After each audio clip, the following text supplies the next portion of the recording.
अस्सलाम वालेकुम। आप देख रहे हैं वीएन पॉइंट। मैं हूं सारा खान। नाज़रीन, पाकिस्तान की जो सियासी तारीख और सियासी जस्तजू है, उसके बारे में एक बड़े सीनियर सियासतदान ने दावा किया था कि ये सियासी सफ़र जो है तौहीन आइन से इनकार आइन के ऊपर ख़त्म होता है, और जो है पाकिस्तान का इनफैक्ट अभी का भी जो 73 का आइन है, कॉन्स्टिट्यूशन है, उसकी हैंडलिंग सही तरीके से नहीं हो रही, उसकी एहसास, उसकी एसेंस पर वैसे करार वाकई अमल नहीं हो रहा है। अच्छा, ये जिस शख्सियत ने ये दावा किया था, वो शख्सियत, वो सीनियर सियासतदान इस वक्त हमारे साथ मौजूद हैं, और वो बड़ा बरमला अपनी जो पास्ट में जो सियासी गलतियां उनके सियासी सफ़र के दौरान हुई, उसका दावा करते हैं, उसका एतराफ़ भी करते हैं, और अपने आप को एक डेवलपिंग इंडिविजुअल के तौर पर मुतारिफ़ कराते हैं कि मैं जी मुताला भी करता हूँ, अपनी गलतियों से सीखता भी हूँ। और आज की जो हमारे सियासतदान जितने भी पॉलिटिकल स्पेक्ट्रम में हैं, वो उनको यही तजवीज़ देते हैं कि आप भी जो है अपनी गलतियों का एतराफ़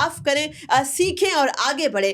इस हवाले से हमारे साथ मौजूद हैं जिस शख्सियत का मैंने अभी ज़िक्र किया, वो है मोहम्मद अली दुरानी साहब, सीनियर सियासतदान, पाकिस्तान की सियासत में हर वक्त रेलिवेंट रहने वाले, मफाहमत की बात करने वाले। आपके वक्त का बहुत बहुत शुक्रिया, पहली बार हमारे स्टूडियो में आए हैं।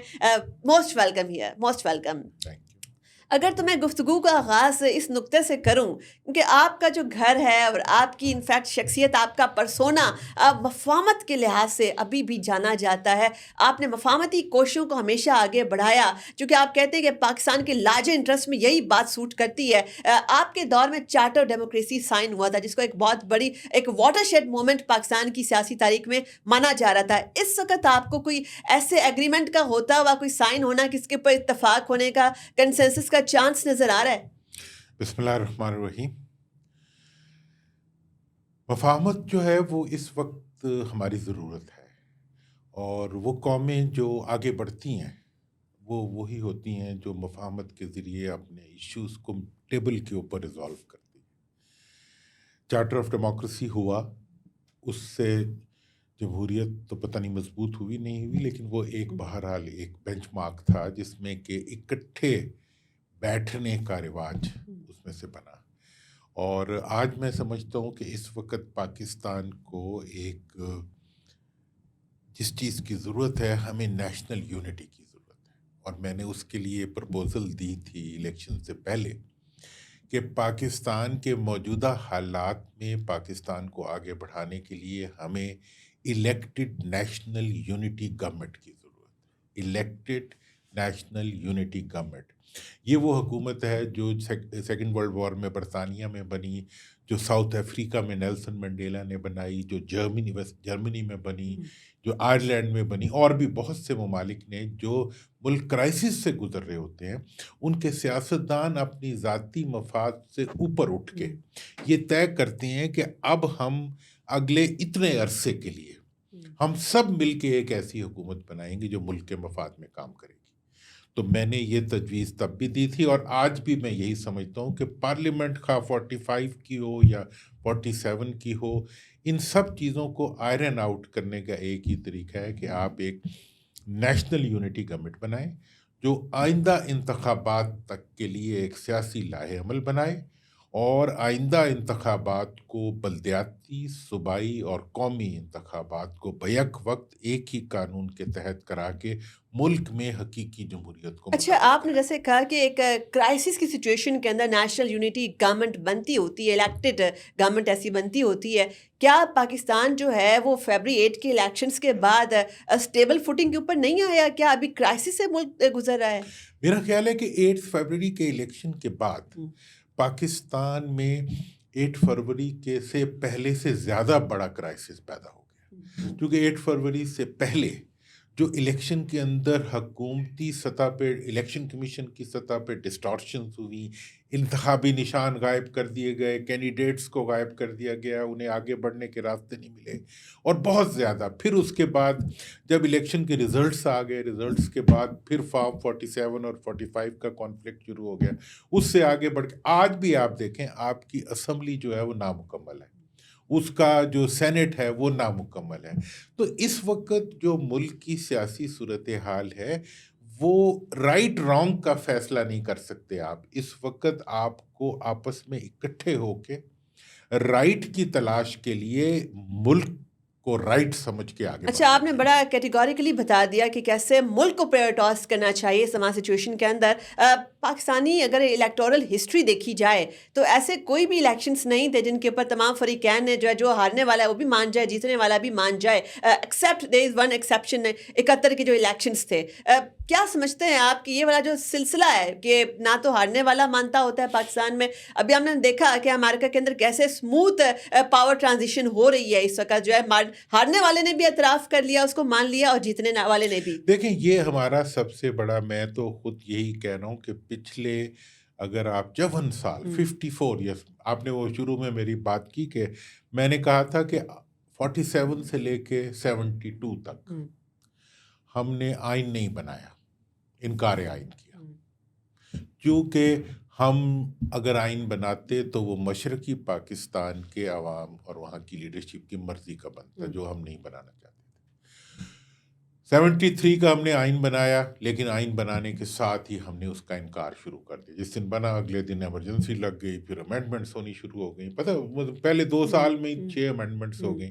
तो इस सारी चीज़ का नतीजा ये निकला कि इन आइन कभी भी अपनी हकीकी शक्ल में पाकिस्तान में लागू नहीं हुआ। उसको रिस्पेक्ट नहीं मिली जो आइन को मिलनी चाहिए। कहते हैं वोट को तो कभी रिस्पेक्ट दी ही नहीं, आइन को भी रिस्पेक्ट नहीं दी। अच्छा, क्या बाहैसियत सियासतदान, बड़े ज़ीरक सियासतदान, आपने खुद अपनी कैपेसिटी के अंदर जो है आइन को वो इज़्ज़त दी, चूँकि आप मार्शल लॉ रिजीम के अंदर एक बड़ा इम्पोर्टेंट पिलर थे, बल्कि आपके बारे में ये कहा जाता है कि मुशर्रफ साहब जो थे उनके ऊपर आपका बड़े गहरे असरात थे, आपसे हर चीज़ का मशवरा वगैरह करते थे। आपने खुद उस कैपेसिटी के अब अंदर ये एक बड़ी इंटरेस्टिंग सवाल आपने किया। हमारी सियासत के जितने पिलर हैं, अब मैं तो खैर साइड का पिलर हूँ, मेन पिलर सारे जो है ना वो मार्शल लॉ की नर्सरी में से ही निकले हुए हैं। भुट्टो साहब निकले तो अयूब खान की नर्सरी में से निकले, उसके बाद ये निकले मियाँ साहब निकले तो ज़ियाउल हक साहब की नर्सरी से निकले, इमरान साहब निकले तो वो बाजवा साहब की। तो मतलब ये है कि ये पाकिस्तान की एक ऐसी हिस्ट्री है जिसको हम आज तक देख सकते हैं।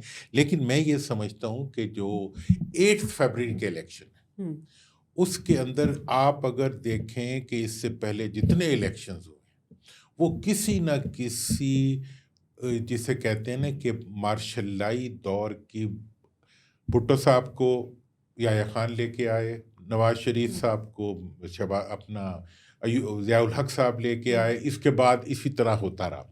लेकिन आज ये, और फिर ये भी एक बड़ी इंटरेस्टिंग चीज़ है कि 2 पार्टियों के दरमियान, जो मरूसी पार्टी हैं, उन्हीं के दरमियान इक़्तिदार घूमता रहा। अच्छा, मौरूसियत का आपने जिक्र किया ना, तो यहाँ पर एक नुक्ता में ज़हन में आया। आप हमेशा से बड़ा कैटेगोरिकल ये बात कहते रहे कि बैरिस्टर गौहर को चेयरमैन पीटीआई नामजद करके पीटीआई ने इस रवायत का खात्मा कर दिया है। अभी आप क्या समझते हैं कि बुशरा बीबी जो है बड़ा, she is calling the shots for PTI, even उनकी जो बहनें हैं वो बड़ा कलीदी किरदार अदा कर रही हैं। कोई भी इंपॉर्टेंट डायरेक्टिव्स होते हैं उनकी बहनें आकर पब्लिक के सामने देती हैं। अगर ये पार्टी भी मौरूसियत का शिकार हो जाती है, क्या आवाम इसको एक्सेप्ट करेगी?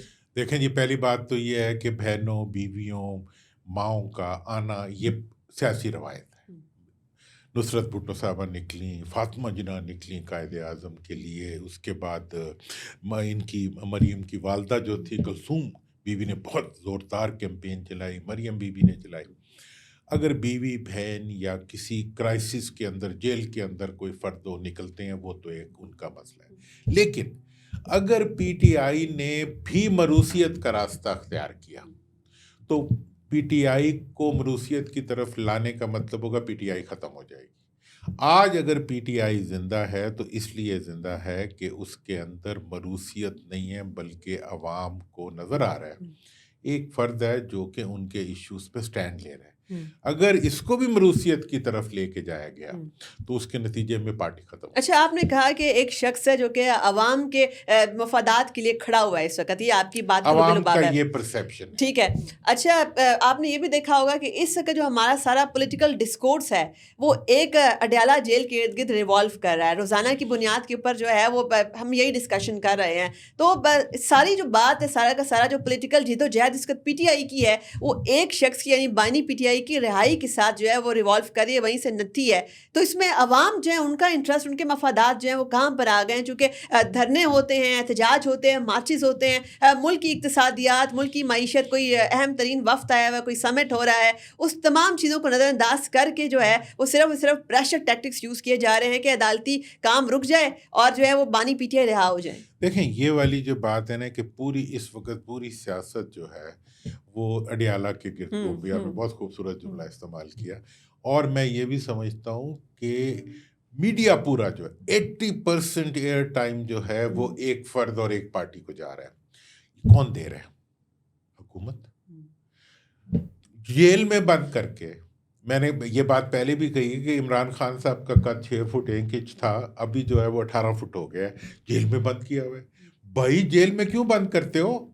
اگر کوئی اس وقت ایک سب سے بڑی پارٹی ہے, اس کا ایک لیڈر ہے, اس کو لیٹ ہم بی آؤٹ. اس کے اور پھر یہ ہے کہ آپ ای سی ایل میں ڈال دیں, ملک سے نہیں بھاگے گا, لیکن جیل میں رکھ کے ان کو پولیٹیکلی مظلوم بنا کے ان کو ایک ان پہ زیادتی کر کے, اور جیل کے اندر ان کے حالات ٹھیک نہیں ہیں, بہت برے حالات. میں خود جیل میں رہا ہوا ہوں, لیکن جس طریقے سے ان کو رکھا ہوا ہے وہ بہت ہی ناقابل برداشت ہے.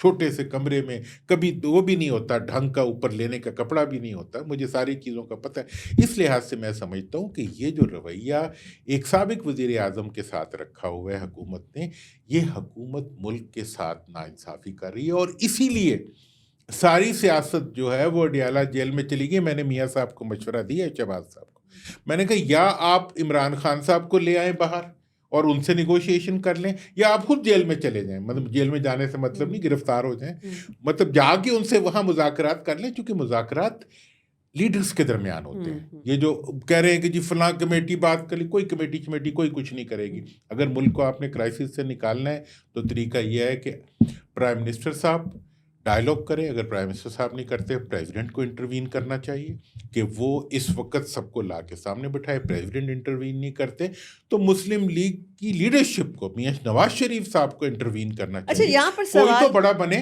اچھا سوال یہاں پر یہ بنتا ہے کہ ایک پارٹی جس سے میں پی ٹی آئی کی بات کر رہی ہوں, جسے خاص طور پر کیٹیگوریکل ترین اس کا سٹینس یہ تھا کہ ہم نے چوروں سے بات نہیں کرنی, اس حکومت کے پلے کچھ نہیں ہے, ہم نے ان کے ساتھ مذاکراتی ٹیبل پر بیٹھنا ہی نہیں ہے, ہم نے صرف ریئل پاور بروکرز جو ہیں ان کے ساتھ ہی بات کرنی, یعنی ہم نے صرف اسٹیبلشمنٹ سے ہی اپنے معاملات درست کرنے, ان کی کوئی اوقات ہی نہیں, ان کی کوئی حیثیت ہی نہیں ہے. اور اس کے ساتھ ساتھ جب انہوں نے مذاکراتی کمیٹی بھی تشکیل دی, اس کے ساتھ ساتھ جو ہے سول نافرمانی کی بھی انہوں نے ساتھ میں کال دی ہوئی ہے. اور آپ نے یہ بھی دیکھا ہوگا کہ جو سی ایم کے پی ہیں, ان کے بڑے جو ہیں وہ تندو تیز بیان, دھمکی آمیز ترین بیانات بھی سامنے ساتھ ساتھ آ رہے ہیں کہ اس بار جو ہے ہم اسلحہ لے کر نکلیں گے. تو ان حالات میں مذاکرات کیسے ہو سکتے ہیں؟ دیکھیں مذاکرات کا جہاں تک تعلق ہے, مذاکرات کرنا حکومت کی ضرورت ہے اور حکومت کو کرنے چاہیے. جہاں تک سوال ہے پی ٹی آئی کا, وہ کہتے تھے کہ جی ہم اسٹیبلشمنٹ سے بات کریں گے, سیاستدانوں سے. میں اس وقت بھی ریکارڈ پہ ہوں, میں نے یہ 20ویں دفعہ کہا, میں نے کہا آپ کو پارلیمنٹ میں بات کرنی پڑے گی. اسٹیبلشمنٹ نہ بات کر رہی ہے, نہ کرے گی, اور نہ کرنی چاہیے, کیونکہ یہ ان کی جاب نہیں ہے کہ وہ پولیٹیکل ڈسکورس کے اندر اپنے آپ کو انوالو کر لیں. حکومت بھی انہیں انگیج کر کے غلطی کر رہی ہے, اس لیے ان کا کوئی کام نہیں ہے. اب انہیں سمجھ آ گئی, اب وہ کہتے ہیں کہ جی ہم بات کریں, تو اب جا کے چھت پہ اوپر بیٹھ گئی ہے حکومت کہ جی ہم نہیں بات کریں گے. مطلب یہ بچوں کی حکومت لگ رہی ہے کہ مطلب وہ دے آر فیلنگ کہ وہ ریزالو کے ذریعے آگے بڑھ سکتے ہیں. اور دوسری بات جو سب سے بڑی ہے وہ یہ ہے کہ اگر اس وقت آپ نے حکومت کے لوگوں نے اپنے آپ کو اور ملک کو آگے بڑھانا ہے, تو اس کا ایک ہی راستہ ہے, وہ ہے جمہوریت. عوام کی رائے, عوام کی رائے کے آگے سرنگو کریں. اور دیکھیں نا ابھی کیا کیا ہے آپ نے, عوام سے ڈرتے ہوئے آپ نے عدالتوں کو وہ کر دیا ہے, گاڑی پنچر کر دی ہے. اچھا عدالتوں کی بات کرتے ہیں نا, یہیں پر آ جاتے ہیں آپ. واحد وہ والے سینیٹر تھے جس نے 18ویں ترمیم کے اوپر دستخط نہیں کیے تھے, چلو اس کے اوپر بھی آتے ہیں. لیکن ساتھ میں ابھی جیسے کہ 26ویں آئینی ترمیم پاس ہوتی ہے, پارلیمنٹ کا تو قانون کے لحاظ سے یہ حق ہے, وہ کیوں نہیں امینڈمنٹ کر سکتی؟ سارا قانونی پروسیس فالو کیا ہے, اسی کے لحاظ سے تمام stake holders including P T I جو تھی, دے ور ان ٹاکس ود گورنمنٹ مولانا فضل الرحمان کے تھرو, تو اس کے بعد سارا آئینی پروسیس فالو ہوا ہے. آئینی پروسیس ذرا بھی فالو نہیں ہوا. دیکھیں میں آپ کو اسمبلی نامکمل ہے, सेनेट अभी पूरा नहीं हुआ हुआ, हम्म, स्पेशल सीट्स का फैसला नहीं हुआ, फॉर्म 45 और 47 का भी सेटल डाउन नहीं हुआ, कोई अदालत के अंदर पड़े हुए ट्रिब्यूनल्स बने नहीं है जिनमें के जो ये डिस्क्रिपेंसीज ऑफ द इलेक्शंस हैं उन्होंने रिजॉल्व होने। हम्म, तो बस ऐसी सूरत हाल में मेरी गलती है जो ये अमेंडमेंट हुई है। मैंने कहा था कि भाई ये जो है अदालतें जो हैं वो फॉर्म 45 वाली हुकूमत को 47 वाली हुकूमत को 45 में बदल देंगे। उन्होंने अदालतों को ही पंचर कर दिया। वो चारों टायर अदालत की गाड़ी के पंचर हो चुके हैं, 2 अदालतें बन चुकी हैं, एक हाथ को पता नहीं है दूसरा हाथ किधर है। मतलब कॉन्स्टिट्यूशनल कोर्ट को नहीं पता उनका क्या अख्तियार है और मेन कोर्ट को नहीं। चीफ जस्टिस कौन है आप बता दें, hmm, chief justice of the supreme court कौन है हम्म, मुझे कोई बता दे। मतलब ये है कि इस वक्त आपने पूरे निज़ाम को, जिस निज़ाम ने फैसला करना था कि ये कॉन्स्टिट्यूशनल अमेंडमेंट जो है ये in line with the constitutional spirit है या नहीं है, उसी को आपने पंचर कर दिया। अब ये जो तरीका है हुकूमत करने का, ये तरीका जो है ये मुल्क को आगे नहीं ले जाता।